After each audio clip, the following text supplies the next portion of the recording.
flamboyant, I go all the way. Flamboyant. I just finished watching Queer Eye season 5. Oh my god. This season didn't make me cry as much as last season or Queer Eye in Japan. That was, whoa, that killed me. These guys they just make the best show ever. I don't know, the fulfillment you feel when you see other people happy or giving people, you know, the chance to be happy, the opportunities. I don't know what it is, but I just love it. And this show is one of my favorite things in the world, especially right now that we're going through a lot of bad shit. The world is just going through a lot of bad shit, and you know, I am the type of person who doesn't really like to watch the news, especially from my own country, because that just fucking depressed me and I want to die. But the news about the Black Lives Matter movement and stuff have been, you know, everywhere in social media, and it's just, I can't avoid it, and I don't want to avoid it. Like, I share whatever I can, and you know, but it still makes me pretty fucking sad.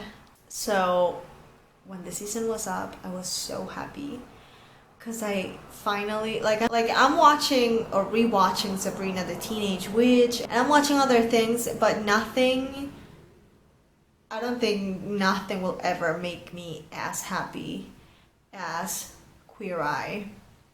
Yes, I do love Sex and the City. Yes, I do love Outlander. Yes, I do love many other shows, but this one is different. It's all about happiness and like about making other people happy and help them reach their dreams, and it's just fucking I love the show, and I love that it was, you know, available in such a hard time for everyone. Like the Fab Five said, that they hope this season would bring them, you know, joy and like a time to unwind and not to think about everything that was going on, just like a little break, a happy break from everything that's happening. I really felt that, so I really hope that people who, you know, are going through all the bad shit that's happening right now and watches the show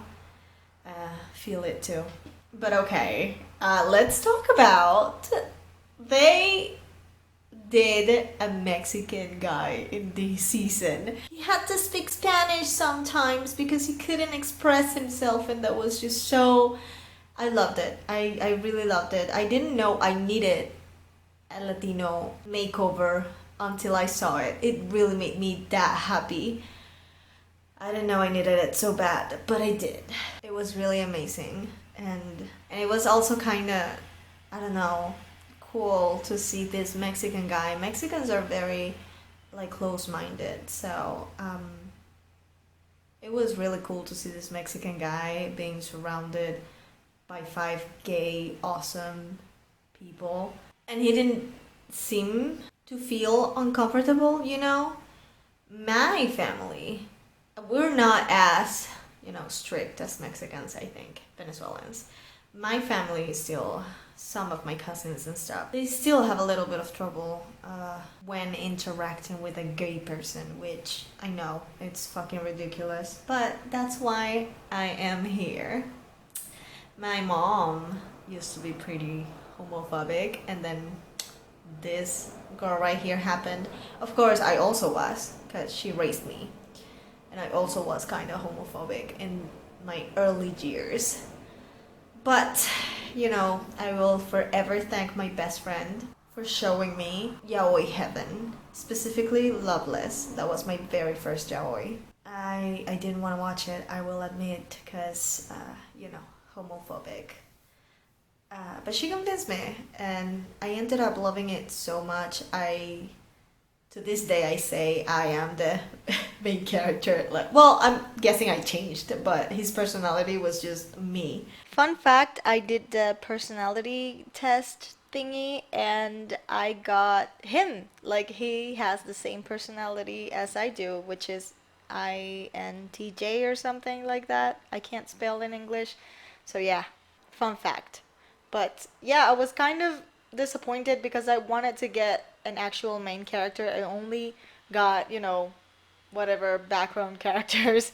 But I was very happy when I saw that his name is Ritsuka, the main character from Loveless, had the same personality as I did. And I was really surprised because I guess, I don't know, I felt really close to that character growing up the first time I watched this anime. So, Um, and then, I opened my mind and realized that everything my mom taught me was wrong.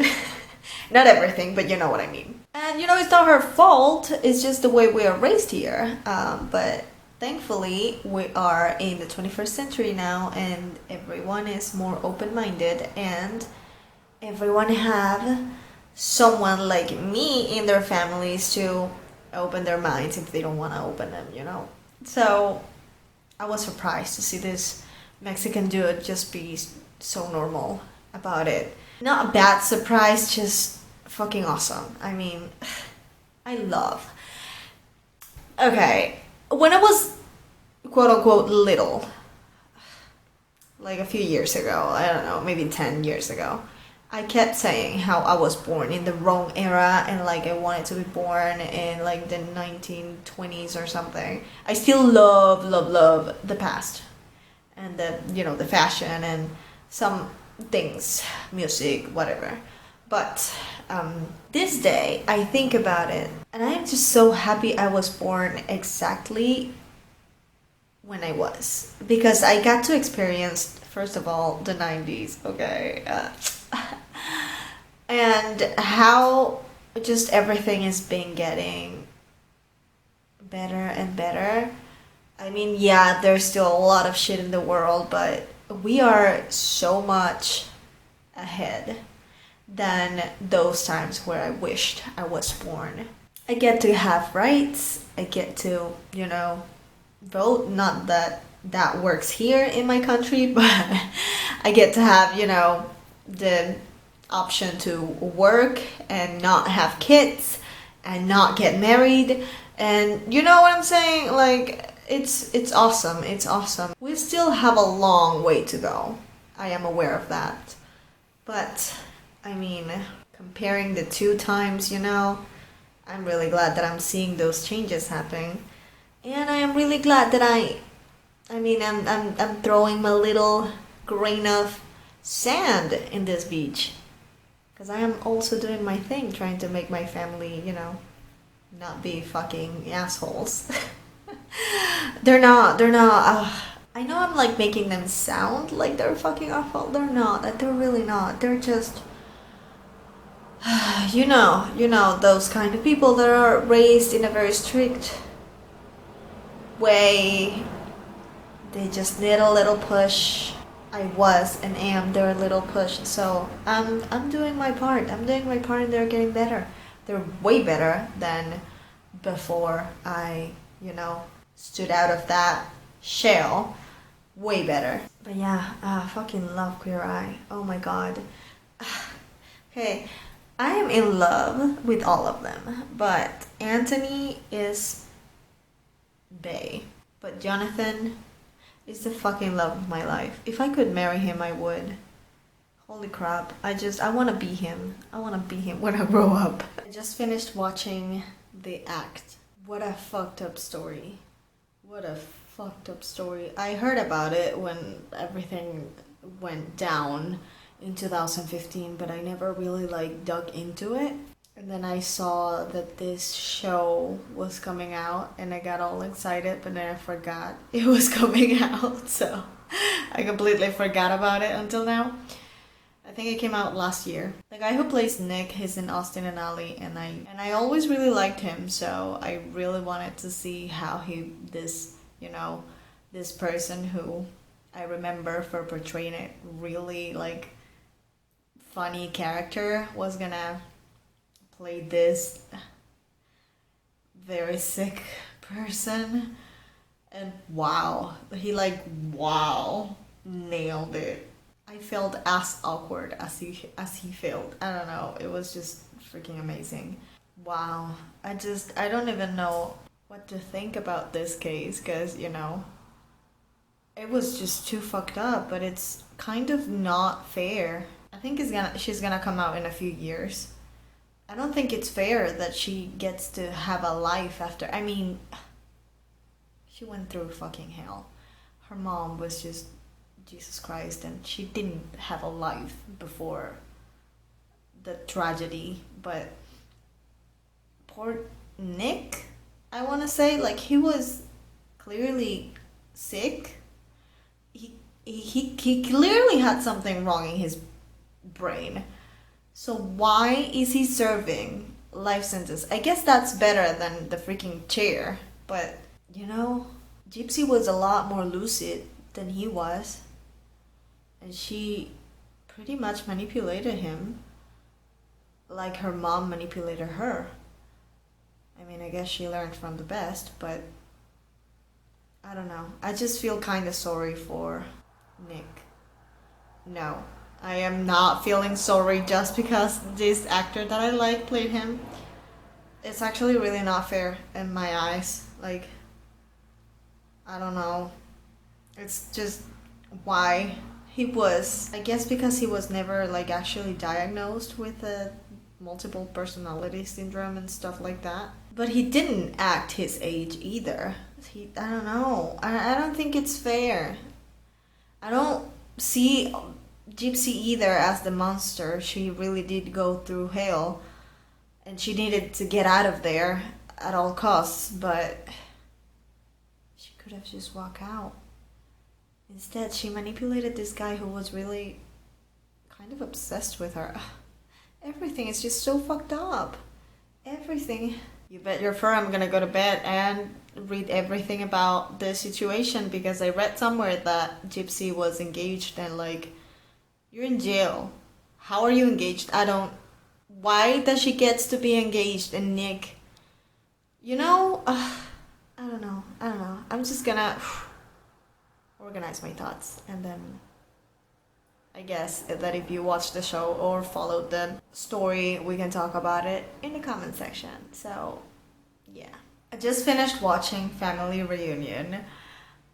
It was so good. It took me a little bit to finish it, but I finally did, and I didn't want it to end, especially not like that. It's a really fun show to watch.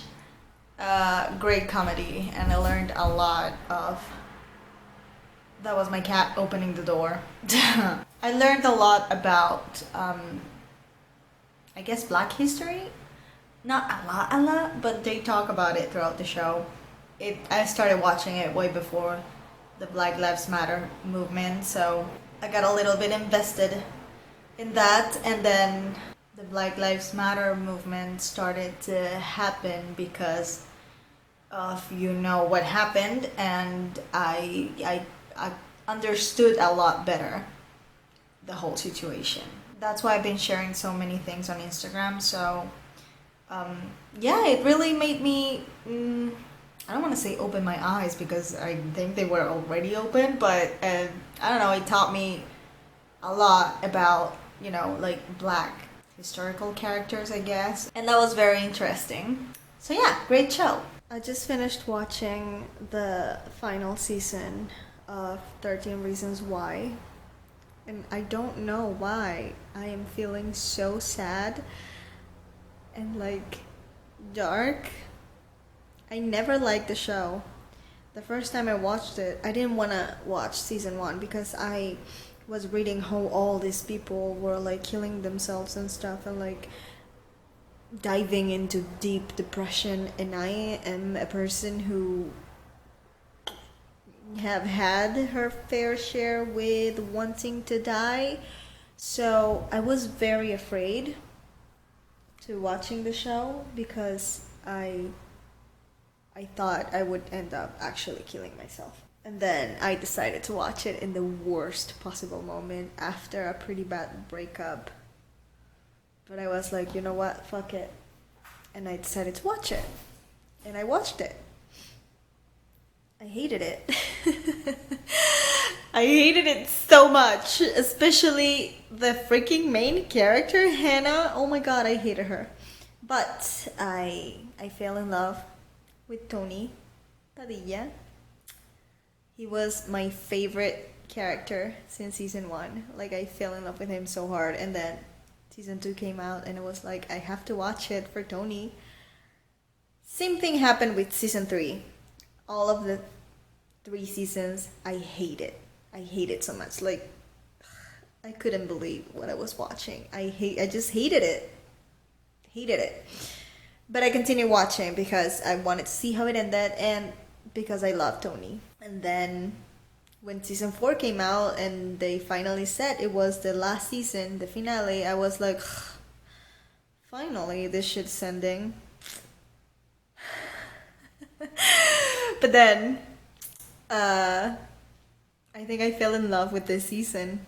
This is the best season. Like, the other 3, fucking awful. Hated them.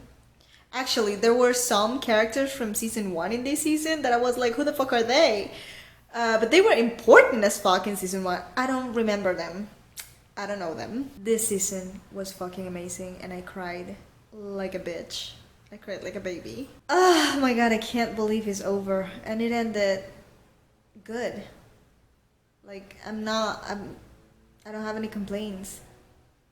I mean, of course, if this character, you know, would have stayed alive, I would have been happier, but a character died and I cried, and yeah, I mean, it was a great finale, and I just love Tony. I'm never gonna stop loving him. And I am sad because it's over, because I finally like this stupid show and it's in the finale, the final season. I'm happy about the path each character took or something, except the death that I didn't see coming. In the end, I guess I liked the show. Only this season though. Only this season, come on. The other 3 seasons are bleh. I am Peter Pan, I'll never be a man. If you never wanna grow, take my hand, I'll take you to Neverland. I am Peter Pan, I'll never be a man.